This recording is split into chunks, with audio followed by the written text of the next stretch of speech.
तो एपिसोड की स्टार्टिंग में हम देखते हैं सास्के को, जो कि अकात्सुकी के हाइड आउट में इटाची को ढूंढ रहा था। तभी उसे कोई दिखाई देता है और वो कहता है तो तुम फाइनली आ ही गए। फिर सास्के कहता है कौन है वहाँ पर। तभी हम देखते हैं इटाची वहाँ पर खड़ा हुआ था और वो कहता है ये मैं हूँ सास्के, तुम तो काफी लंबे हो गए हो। फिर सास्के कहता है तुम्हें मेरे बारे में कुछ भी नहीं पता। और फिर वो अचानक से अपना लाइटनिंग ब्लेड इटाची के पेट में घुसा देता है, जिसकी वजह से इटाची घायल होकर जमीन पर गिर जाता है। फिर इटाची कहता है तुम तो काफी स्ट्रॉन्ग हो चुके हो। जिसके बाद उसकी बॉडी कौओं में बदल जाती है और वो कहता है मुझसे उचीहा हाइड आउट पर मिलो अकेले। तभी सास्के की टीम भी वहाँ पर आ जाती है। सास्के कहता है मैंने तुमसे बोला था ना, जब तक मैं ना कहूँ हिलना मत, चलो अब चलते हैं। फिर वो वहाँ से जाने लगते हैं। तभी सास्के की टीम को किसामे मिलता है और वो कहता है यहाँ से सिर्फ सास्के ही आगे जाएगा, बाकी तुम सब मेरे साथ रुकोगे, इटाची का ऑर्डर है। फिर सास्के आगे चला जाता है और किसामे उन सबको वहीं पर रोक लेता है। तभी सुइगेत्सु कहता है क्या तुम मुझे भूल गए हो? यहाँ पर रुककर सास्के का इंतजार करना काफी बोरिंग है, चलो फाइट करते हैं मास्टर किसामे। सास्के वहाँ पर पहुँच गया होता है। फिर वो दोनों लड़ने लगते हैं और उन दोनों में काफी खतरनाक फाइट होने लगती है। फिर सास्के अपनी चितोरी से अटैक करता है और उसे जमीन पर फैला देता है, जिससे बचने के लिए इटाची को ऊपर जंप करना पड़ता है। लेकिन सास्के ऊपर ही बैठा हुआ था और वो इटाची के पेट में अपनी स्वॉर्ड घुसा देता है। फिर इटाची कहता है तुम काफी स्ट्रॉन्ग हो चुके हो। जिसके बाद वो साइड में इशारा करता है और सास्के वहाँ पर देखता है तो इटाची वहीं पर बैठा हुआ था। फिर सास्के कहता है मरने से पहले मेरे एक सवाल का जवाब दो। जिसके बाद वो पीछे से जाकर इटाची के पेट में दोबारा स्वॉर्ड घुसा देता है और उससे पूछता है तुमने कहा था मैं तीसरा हूँ जिसे मांगे क्यों सरिंगान आता है, तो पहला कौन है? फिर इटाची कहता है तो तुम ये सब क्यों पूछ रहे हो? फिर सास्के कहता है क्योंकि मैं तुम्हारे बाद उसे भी मार दूंगा, तुमने मेरे अलावा उसे भी जिंदा छोड़ा था, मुझे पता है तुम लीफ पुलिस फोर्स से अकेले नहीं बच सकते थे। फिर इटाची कहता है अच्छा तो तुम समझ गए, वो था लीफ प्लेज के फाउंडर में से एक, जिसने सबसे पहले मांगे क्यों सरिंगान को अवेकन किया,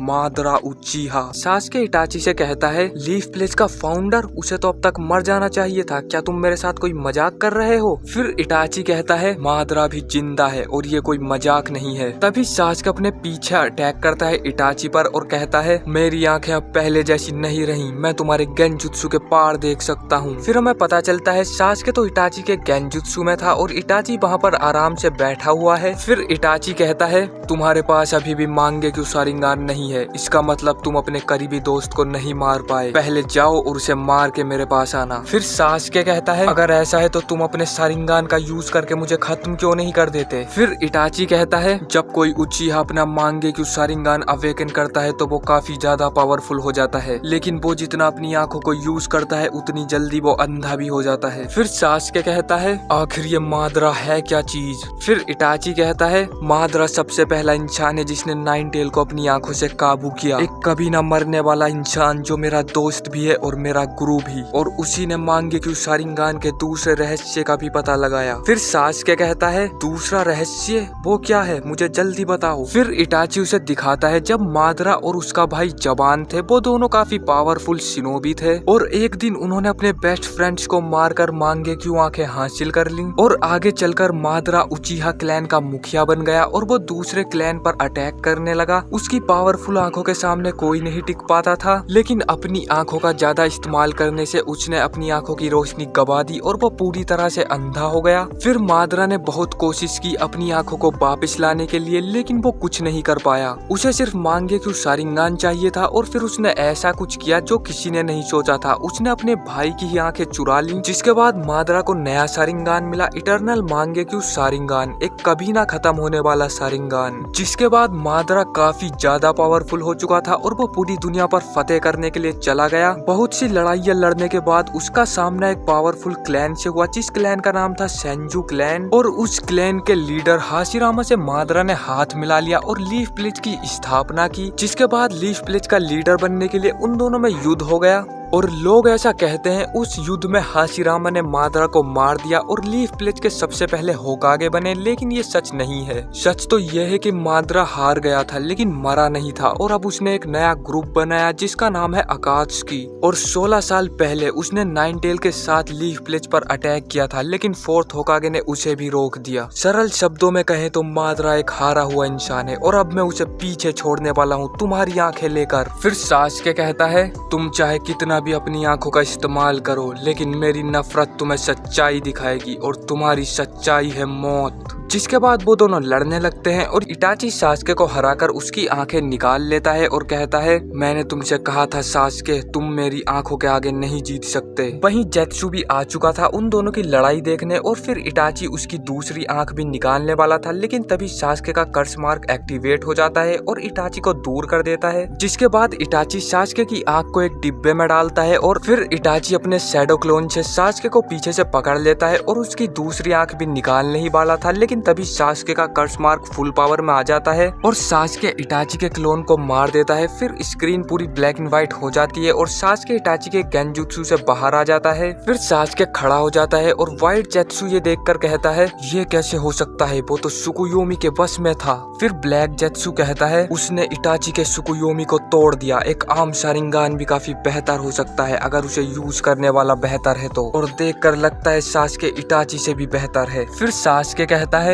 मुझे लगता है जब से तुमने सुकुयोमी का इस्तेमाल किया है तुम ठीक से देख नहीं पा रहे हो। फिर सास्के इटाची पर फायर स्टाइल जुत्सु का यूज करता है और इटाची ऊपर कूद जाता है, लेकिन सास्के उस पर चिदोरी से अटैक करता है और वहाँ पर बहुत बड़ा धमाका हो जाता है। फिर इटाची उस बिल्डिंग से बाहर निकल जाता है और फायरबॉल जुत्सु से अटैक करता है। कुछ देर बाद हम देखते हैं सास्के बच गया था और कहता है, ये अटैक तो कुछ भी नहीं था।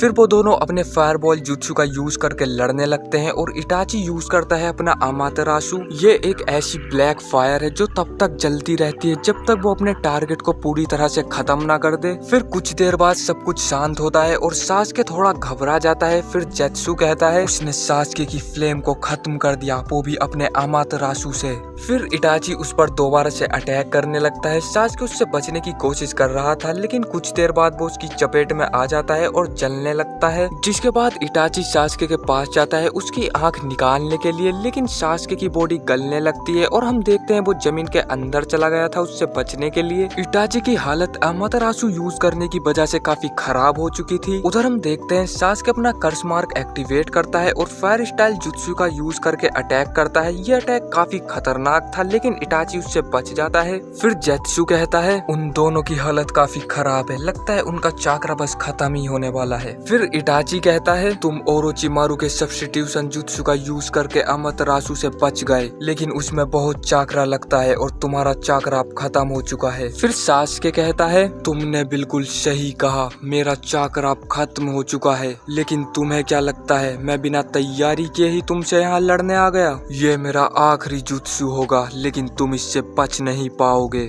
और मैं अपने सपने को सच करके दिखाऊंगा। वहाँ पर बिजली बनने लग जाती है। फिर जेत्सु कहता है, अच्छा तो अब मैं समझा, वो फायर स्टाइल जुत्सु का यूज करके टेम्परेचर को बढ़ा दिया, जिसकी वजह से बादल बन गए और बिजली गिरने लगी। अब उसे अपने चाकरा को यूज करने की कोई जरूरत नहीं है, ये जुत्सु तो काफी खतरनाक हो सकता है। फिर सास्के लाइटनिंग से एक ड्रैगन बनाता है और इटाची पर अटैक कर देता है। ये काफी खतरनाक था। कुछ देर बाद हम देखते हैं सास्के वहीं पर खड़ा हुआ था और इटाची जमीन पर पड़ा था। फिर सास्के कहता है, तो फाइनली ये खत्म हुआ। लेकिन तभी इटाची की आवाज आती है और वो कहता है, तुम यही देखना चाहते थे ना, तुम काफी ज्यादा पावरफुल हो चुके हो, अगर मैं इस जुत्सु का यूज नहीं करता तो मैं मर गया होता। और हम देखते हैं उसके अंदर से एक रेड कलर का चाकरा निकल रहा होता है। फिर इटाची कहता है, अब मैं तुम्हें एक और जुत्सु दिखाऊंगा, मेरा सुसानो, अगर तुम्हारे पास कुछ बचा है तो अभी टाइम है। तभी सास्के को बहुत तेज दर्द होने लगता है और उसके अंदर से काफी सारे स्नेक निकलने लगते हैं। ये देखकर जेत्सु कहता है, लगता है सास्के का चाकरा अब खत्म हो चुका है, इसलिए ओरोचिमारू का चाकरा उसमें से बाहर आने लगा, जो उसे ओरोचिमारू को एब्सॉर्ब करके मिला था।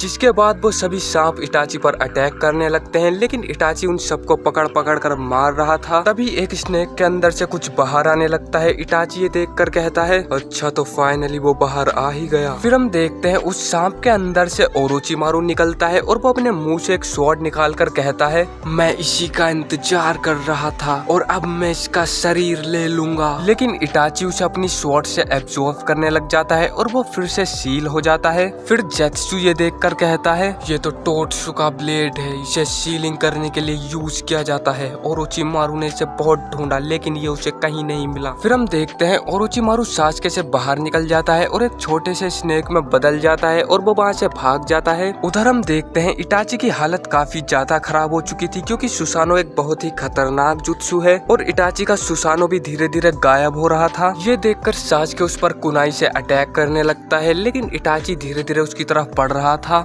इटाची की हालत एकदम मरने जैसी हो गई थी लेकिन वो फिर भी सासुके की तरफ बढ़े जा रहा था। फिर जेत्सु कहता है वो सासुके के सारे अटैक अपने सुसानो से रोक लेता है, इटाची को कोई नहीं हरा सकता। फिर इटाची कहता है वो मेरी आंखें हैं और वो मुझे चाहिए। फिर सासुके अपनी स्वॉर्ड निकाल कर भी उस पर अटैक करता है लेकिन उसे कुछ नहीं होता, उल्टा सासुके ही दीवार के पास जाकर गिर जाता है। फिर इटाची सासुके के पास आता है और उससे कुछ कहता है जो कि हमें नहीं सुनाई देता। फिर इटाची सासुके के सर को टच करता है जैसा कि वो बचपन में क्या करता था और सासुके बहुत ज्यादा घबराया हुआ था। तभी इटाची का सुसानो भी गायब हो जाता है और वो जमीन पर गिर जाता है। फिर वहाँ आसपास जो जंगल था वो आमातरासु से जलने लगता है और वो व्हाइट स्नेक भी आमातरासु से जलकर मर जाता है। फिर वहाँ पर बहुत तेज बारिश होने लगती है। सासुके इटाची के पास वहीं पर लेट जाता है। तो ये फाइट यहीं पर एंड हो जाती है। अगर आपको इसके आगे की कहानी जाननी है तो चैनल को सब्सक्राइब जरूर से कर लेना। वीडियो पसंद आई हो तो लाइक कर देना। मैं मिलता हूँ आपसे बहुत जल्द किसी नेक्स्ट वीडियो में।